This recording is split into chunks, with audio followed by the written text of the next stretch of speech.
Buenas tardes, bienvenidos y bienvenidas a nuestra presentación de defensa de tesis para obtener el título de licenciado en educación y título de profesor de Estado en castellano. Nuestra investigación se titula La violencia de género en la microficción y corresponde a una propuesta de lectura de Compulseras de los tobillos de Gabriela Aguilera y Llamadas perdidas de Pía Barros. Nuestra investigación se estructura en la siguiente tabla de contenido.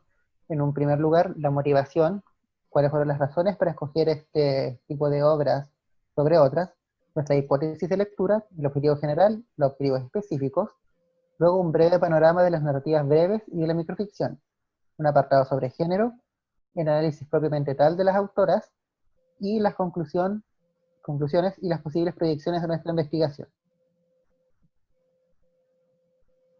Bueno, como mencioné anteriormente, el primer apartado corresponde a justamente las motivaciones. ¿Por qué elegimos este género? Primero, un interés personal en la microficción por parte de ambos.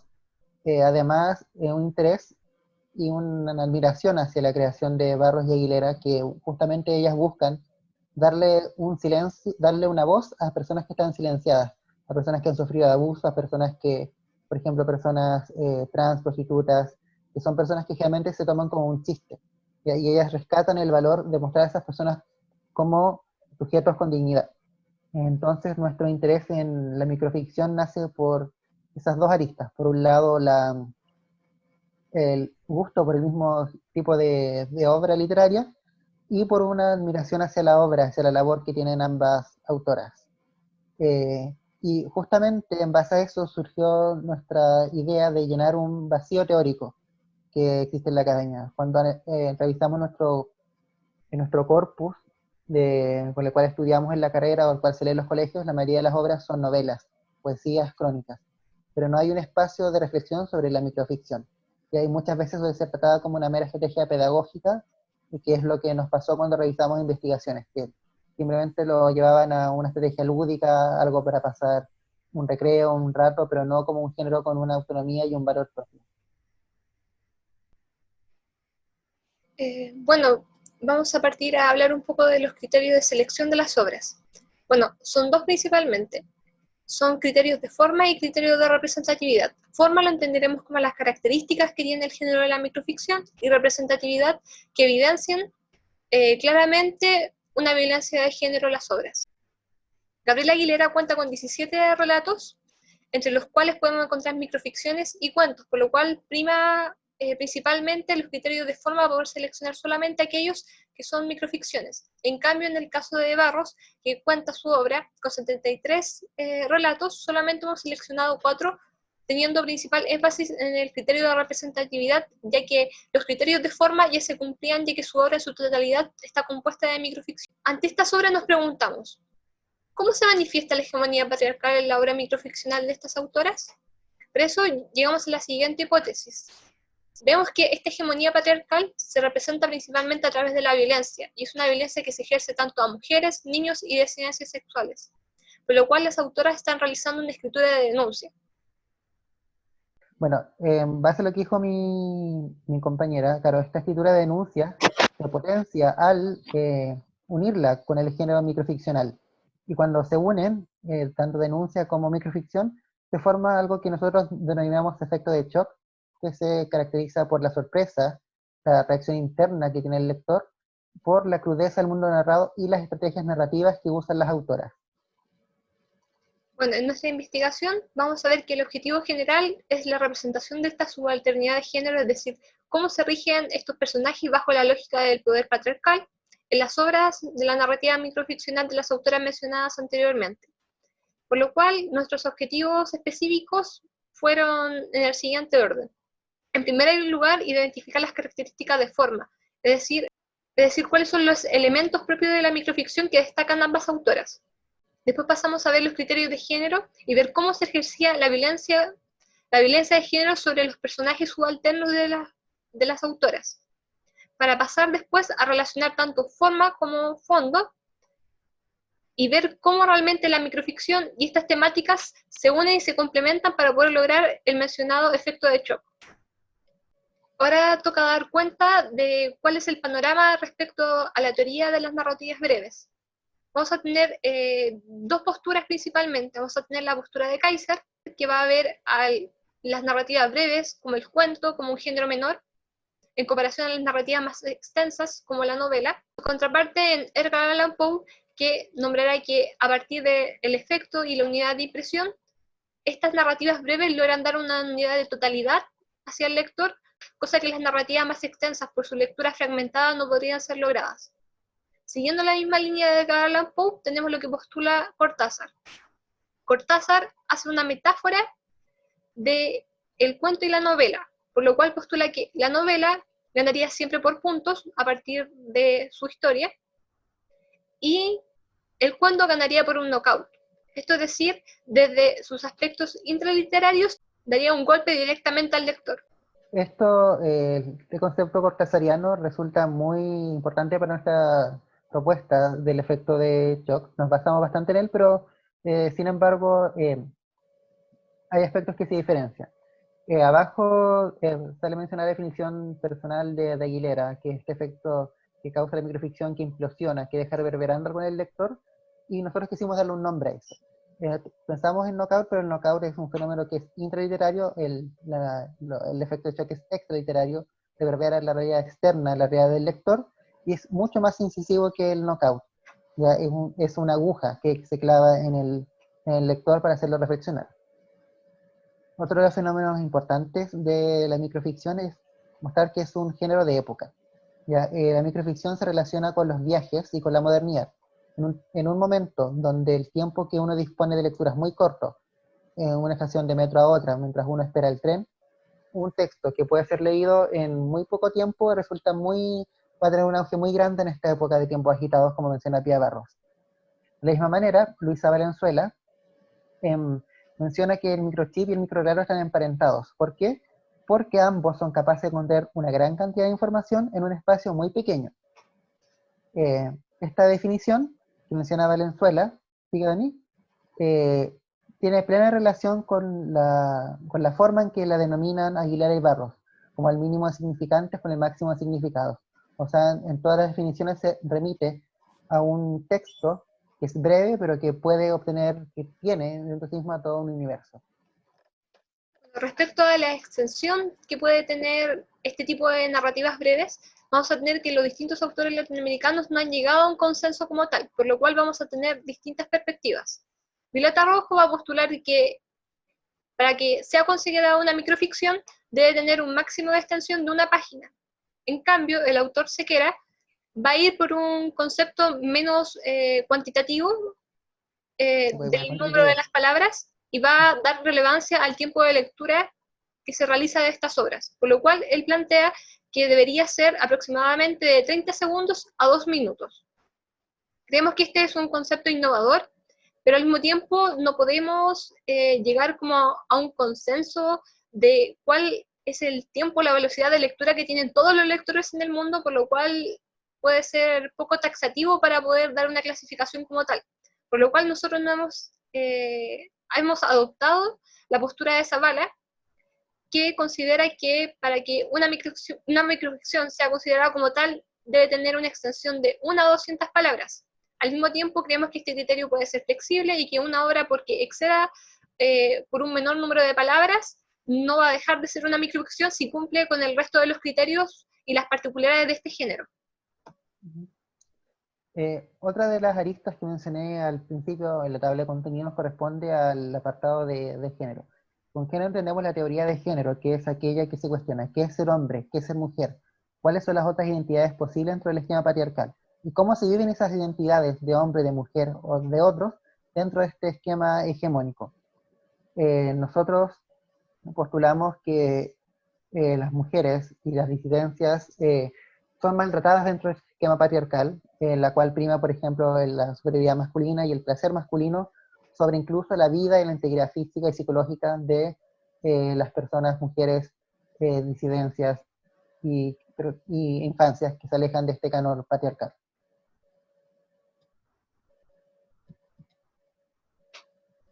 Así como el género es un elemento muy importante para significar las obras de las autoras por la fuerte carga de denuncia que tienen, es importante remarcar un poco la historia de ellas y por qué decidimos analizarlas en su conjunto.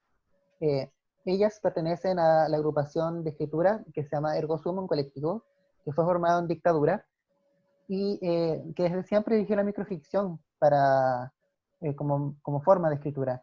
Y la elige en un contexto de mucha censura, ya donde se quemaban libros, donde había que pedir permiso para escribir y donde la prensa estaba fuertemente coartada. ¿Por qué elige la microficción? Porque es un género breve, que se puede pasar de un papel a otra persona, se puede memorizar, se puede escribir en una pared, en un baño, y es mucho más fácil de circular en un contexto donde hay una escasez de material y todo un proceso de clandestinidad de la escritura. Y ellas continúan con la escritura microficcional hasta el día de hoy por la fuerte carga de denuncia que tuvo en su momento y que sigue teniendo hasta ahora. Bueno, vamos a pasar a hablar un poco de las autoras. Bueno, Gabriela Aguilera es una escritora, tallerista y antropóloga chilena. Ella es integrante del colectivo Ergo Sum, que mencionó mi compañero anteriormente, y al mismo tiempo de la agrupación de la narrativa negra de las Señoritas Imposibles. Y al mismo tiempo también es comité editorial de Asterion Ediciones, que también tiene relevancia con el mismo colectivo Ergo Sum que mencionó mi compañero. Bueno, por motivos de tiempo solamente hemos seleccionado una obra de cada una de las autoras, por lo cual para Gabriela decidimos seleccionar las obras chicas. Bueno, aquí hay que poner relevancia en el texto. ¿Quiénes van a ser realmente las obras chicas? ¿Quién va a ser esta otredad femenina? Bueno, en las primeras descripciones que tenemos a estas personas que exhiben sus cuerpos, que oscilan entre el motel y la calle, que tienen bocas inyectadas de colágeno, el portaligas y el corsé, que podría hacer ver al lector en una primera instancia que se podría tratar de una mujer cis que se dedica a la prostitución, por lo cual al final del texto da un vuelco al mencionar que realmente se trata de una persona transexual. Esta persona transexual va a volverse dentro de la historia un ente subversivo, de que verá solamente lograda su performatividad, es decir, lograr su identidad como tal, solamente en el entorno de la prostitución, en el entorno de la calle, y esto a costa de vender su cuerpo para poder ser realmente quien es. Bueno, otro de los personajes que se da dentro de esta lógica del mercado de los cuerpos es el comprador de estos servicios, el cual, como se menciona en la cita, es un hombre de casa, por lo cual oscila en esta dualidad de infidelidad y de permiso sexual que se le da hacia los hombres, por lo cual él puede acceder a este mercado de los cuerpos pagando un dinero y generando violencia sobre él sin tener esta carga restrictiva. Bueno, y ahí podemos llegar al lado contrario, de que su mujer no tiene los mismos derechos que él dentro del ámbito sexual, por lo cual debe ser una mujer acatada y debe estar privada dentro del entorno familiar y el entorno de lo privado.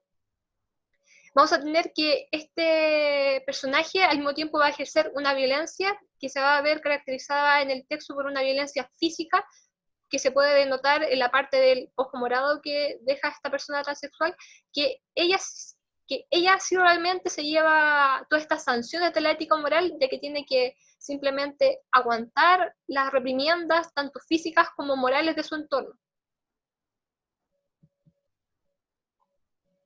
La siguiente autora analizada corresponde a Pia Barros, ella es fundadora del colectivo Ergo Sum, igualmente tallerista y escritora, de la misma forma que Aguilera, y ha sido antologadora de la colección Basta contra la violencia de género, en que ha tenido varias ediciones y reediciones.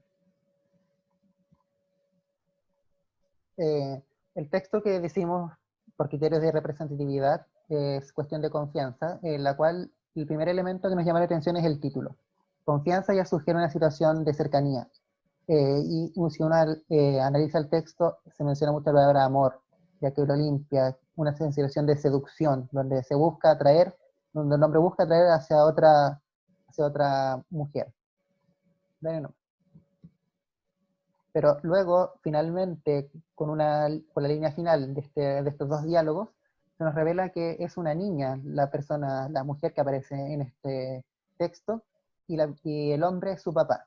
Entonces se ve una situación de incesto, de un abuso, de un aprovechamiento de poder, de una jerarquía, como se menciona allí abajo, y se evidencia, como mencioné anteriormente, que Barros escribe mucho sobre violencia de género y es una constante, y en este texto se evidencia esa constante. Desde la perspectiva de Reed, este texto, Reed es una de las autoras clave del feminismo radical. Reed menciona que el derecho al placer sexual masculino está visto como una obligación, y es aceptado socialmente al tal nivel de que se legitima incluso el incesto para que el hombre obtenga placer. ¿Ya? Esta última línea en la cual nos enteramos de que ese hombre es el padre logra el efecto de shock. ¿Por qué? Porque nos deja paralizados y nos invita a cuestionarnos cuáles son nuestras lógicas, cuáles son nuestros valores, por qué este segmento, esta última línea nos deja choqueados.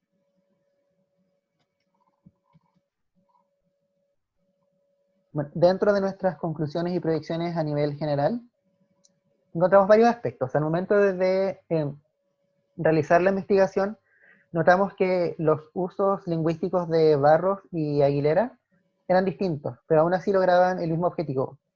Barros tiene un lenguaje mucho más de español universal, un lenguaje más limpio, mientras que, como ella misma lo define, mientras que Gabriela Aguilera usa la variante chilena, una variante popular que es específica de una zona, y ambas, mediante un uso distinto del lenguaje, logran el efecto de shock y la misma carga de denuncia.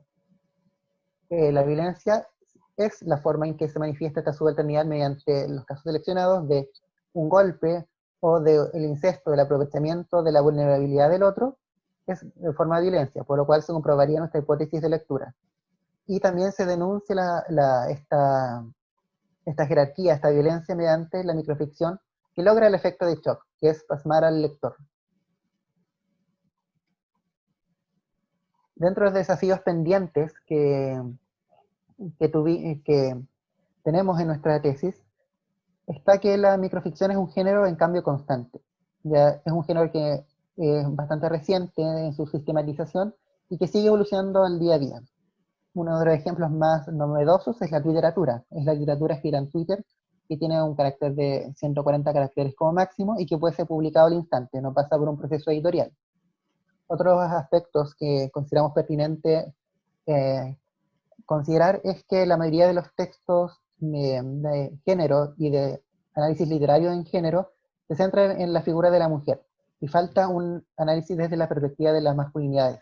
Por ejemplo, en el texto del consumidor de las prostitutas, ¿cuál es su visión del mundo? ¿Por qué llega a eso? ¿Y cuáles serían quizás las nuevas propuestas literarias que hay sobre masculinidades? Faltaría llenar ese vacío. Por último, dentro de esta sección de proyecciones, encontramos que muchos elementos que trabajan ambas autoras en cuanto a tema y forma se repiten en la intervención de Un violador en tu camino que hizo el colectivo Las Tesis el año pasado. En cuanto a que se repite la temática de la violencia de género, hay un espacio de denuncia y intertextualidad. Intertextualidad en cuanto es una parodia al himno de los carabineros.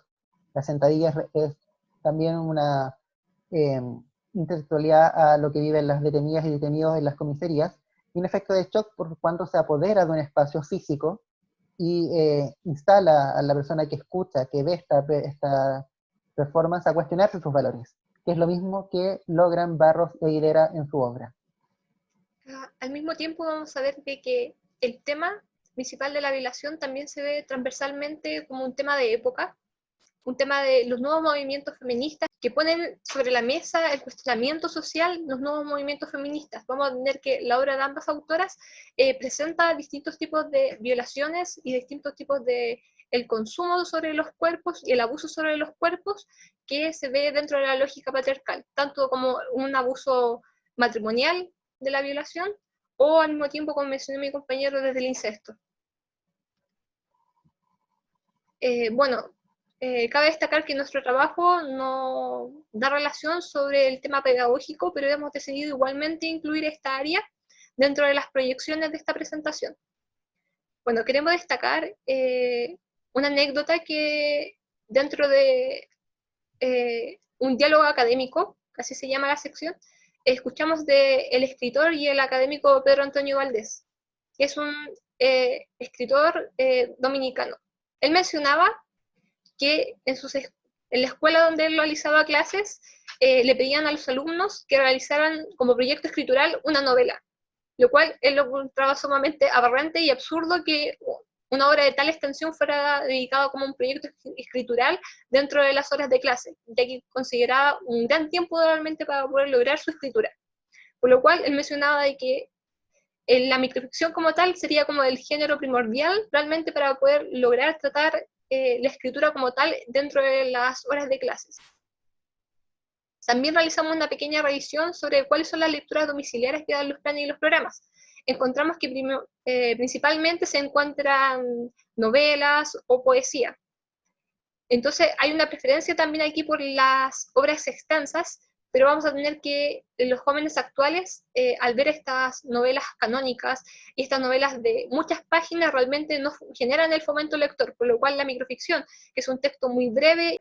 Al mismo tiempo vamos a tener en tercero y cuarto medio el taller de lenguaje, que es esta nueva implementación que da el gobierno, que expone la necesidad de la producción de los alumnos, y al mismo tiempo que reflexionan sobre sus mismas producciones. Vamos a tener que la microficción también es un género primordial para que los alumnos logren en breves palabras reflexionar sobre todas las temáticas y las contingencias que son actuales y son relevantes para ellos mismos. Bueno, podemos decir que con esto damos finalizada la parte expositiva de nuestra defensa de tesis, por lo cual el jueves pasaremos a ampliar esto con la sección de las preguntas y queremos agradecer su atención ante nuestra presentación. Muchas gracias.